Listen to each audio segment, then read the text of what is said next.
All right. So, in this video, I'm going to help you understand why you can't stop relapsing to the best of my ability. And by the time this video is done, you'll understand at minimum why the things you've tried to stop don't seem to work. So, thank you for answering these four questions. And why don't we just hop right into it? I'm actually reading this live, so you'll get my reactions literally as they come up. First glance, I usually like to start with question two. Oops, excuse me. With question two, because this tells me a lot of possibly what you believe could be the cause of why you relapse. In my experience, most people I work with don't necessarily understand why they relapse. And because they don't understand why they relapse, they tend to reach for solutions that solve the completely wrong problem, if it even is a problem at all. So when I see here that there's the combination of noticing that there's stress and loneliness, and then I see that what you've tried to do to stop is you've tried porn blockers, you find the way around them. It's sometimes it just represents itself to you. I don't quite understand what that means, but I do understand this frustration right here of trying to use porn blockers to stop watching porn and finding a way around them because basically here's what's going on, right? If I'm marrying this properly with context, late at night, at the end of the day, you've had something that's basically triggered you, right? And I don't know what it is that triggered you, but as you get ready to go to bed at the end of the day, the weight of the day is finally weighing upon you. This is a period where usually you're kind of alone by yourself, done with your responsibilities for the most part. And now is where the mind starts to go active. But what people also don't recognize is going on at the end of the day is this is usually when all of the, I guess, dopamine that you've exposed yourself to throughout the day, whether it's doom scrolling, whether it is, I don't know, junk food, whatever it is, all that dopamine that you've experienced is gradually leaving your body. But your body doesn't like that because your body is like, hey, I need to stay up, right? I need this thing in order for me to feel good. And what's happening is at the end of the day, when your body should be relaxed and your body should be getting ready to enter into this period of rest, it doesn't want to go into this period of rest because it's been stimulated perpetually throughout the day. And while you're not telling me these things, I'm assuming they must be true. And it's been stimulated throughout the day through all sorts of stimulation mechanisms, right? Assuming that you're not even looking at porn throughout the day, whether it's social media, whether it's junk food, but these things are probably the only things that you can feel, even though they're not the only things that are giving you dopamine throughout the day. Let's give an example, right? Let's say you wake up in the morning and you drink a cup of coffee or you drink tea, you go to the gym, you have a good workout. Like these are small little micro hits of dopamine that are organic and they should be bringing you a healthy amount of joy. But chances are because you've been using porn for so long, and yeah, I can even see it. You pointed it out right here. You've been using porn so long and so consistently that these little things don't even register on the scale of pleasure to you anymore.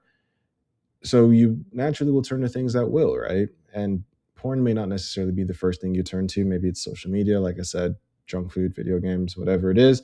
These things that are kind of like morally neutral. It's not quite as bad, or they're not even as bad as porn because, the nature of them, but in a way they kind of compound because as you're laying there at night and all of this dopamine is being flushed out of your body, the problem is the things that have happened to you throughout the day, aka life, the things that are making you stressed, the things that are making you feel lonely. It could be perhaps you are lonely, it could be perhaps you just feel lonely, it could be because you are stressed, or it could just simply be because you feel stressed. But nevertheless, as these things start to weigh down on you, what's happening is they're already weighing down on someone who already feels down. So it's almost like you've got this negative, double negative jeopardy effect happening, right? Because let's say you weren't watching porn. Well, stress, loneliness, these are fundamentally normal things in life. So they would weigh down on you, but not to the point where you would feel like you need to find relief in order for you to rebound and be resilient back to whatever your neutral plane is. Unfortunately for you, the things that should help you rebound naturally, like I said, going to the gym, drinking a cup of coffee, watching the sunrise, spending time with the Lord, those things that should give you natural hits of dopamine that help you rebound back to your baseline, they don't register on your scale because they simply aren't potent enough. You've been exposed to such potent sources of dopamine, primarily porn, for so long that you've actually lost the ability to find resiliency and naturally go back. So, going back to what I said about double jeopardy, at night, you're dealing with two things. You're dealing with the withdrawal effect of not using porn because you've been using porn for so long that not using it feels like you don't have that thing to help you find your neutral emotional balance. But on top of that, the other thing that's depressing you is you've also got the weight of life, the stress, the loneliness that's making you almost like two notches below where you should be. And if you didn't have the stress and loneliness, then you would be one notch below where you should be, which still isn't good. But that's why typically you'll notice that it's stress and loneliness, these trigger events that happen. But the problem is these trigger events are happening not just to you, they happen to everyone, right? There's a saying where it says it rains on the saint and the sinner alike. Good days happen to everyone, bad days happen to everyone, stress and loneliness happens to everyone. But because you're starting from a plane that's already below neutrality, you're operating at like -1. When these things happen, they then depress you to the point where, because you're not at your neutral, which is -1, you're at -2. Your brain is like, we need relief. You're sitting there at night and your brain's like, I can't stop thinking about this. I feel horrible. I need something to help me feel normal. And that's why you reach for porn. But the double-edged sword is that porn is also the reason why you're at -1 to begin with. Porn in this context is providing you with relief, yes, but it's also creating the need for relief. You say, how do I know that? Well, it's kind of what I've been explaining this whole time. It's creating the need for relief because you're so um you're in a state where you've exposed yourself to these to this abnormal source of dopamine for so long that the only way your brain can adapt to this new diet is to literally dull your dopamine receptors. It would be like if you ate a spicy pepper every single day, breakfast, lunch, and dinner. Well, your taste buds would have to lose sensitivity in order for you to continue with this new diet. The body says, if this is what you're going to feed me, I need to protect myself. The brain says the same thing too. If porn is what you're going to feed me, I need to protect myself and I need to reduce my dopamine sensitivity. And in that reduction of your dopamine sensitivity also comes the inability to feel joy from things that should bring you joy from natural sources. So it's almost like if you hear a song um, on a volume that's like too loud, eventually it just becomes muffled. And it's not that the song, yeah, it's not like the volume turned down. Instead, it's just like your ability to hear it. Your ability to hear was impacted. I hope that makes sense. In this context, it's not necessarily that you're not receiving dopamine from natural sources, it's your ability to extract joy, pleasure, healing, relief from those natural sources doesn't work because your diet is so toxic. So fundamentally, that's what's happening, right? The reason why you feel it late at night, and then the reason is the reason why you feel stressed and lonely, and then it happens late at night is because this is basically a period when you should be resting but you can't rest because these things have depressed you beyond your regular baseline of emotional regulation, if you would. And this is why the things you've tried haven't stopped. This is why porn blockers won't work. It's not that you somehow find a way around them. It's inevitable that you'll find a way around them because in that moment, the way God designed your brain is to protect itself. And the brain in that moment, as it's operating far below, at this -2 baseline, says the only way for me to get back to -1 is through porn. That's what you've trained the brain to look for. So of course it's going to go around porn blockers, right?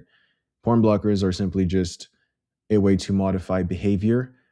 But in your challenge is not that you need to modify your behavior. Your challenge is that you need to change the entire belief system around porn providing you with relief for stress and relief for loneliness.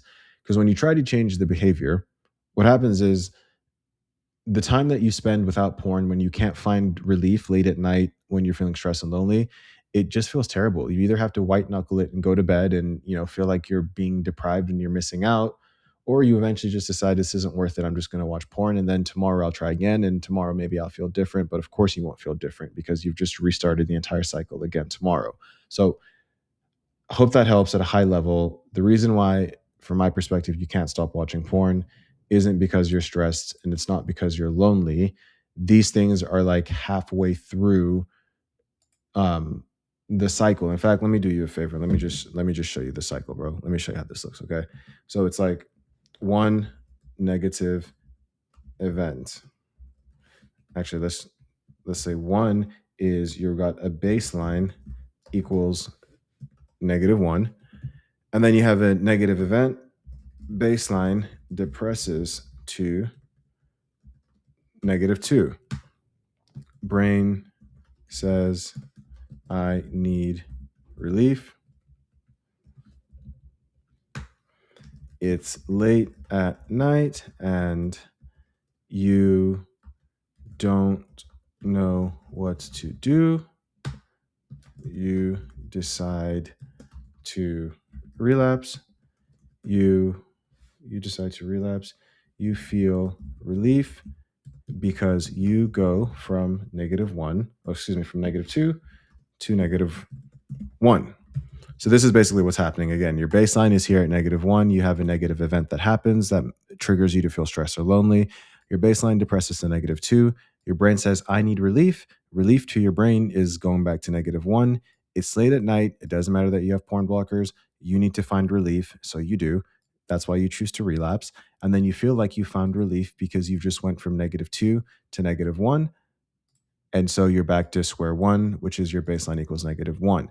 But that's recycling the problem. Porn is solving the problem that it's creating because the real problem isn't that you have a negative event. The real problem is that a negative event is depressing your baseline from -1 to -2. If your baseline was depressed from 0 to -1, you wouldn't need this entire cycle. You know why? Because if your baseline went from 0 to -1, you wouldn't feel as bad. And you would also have the dopamine receptors sensitive enough to find resiliency without, excuse me, using porn. I hope that helps.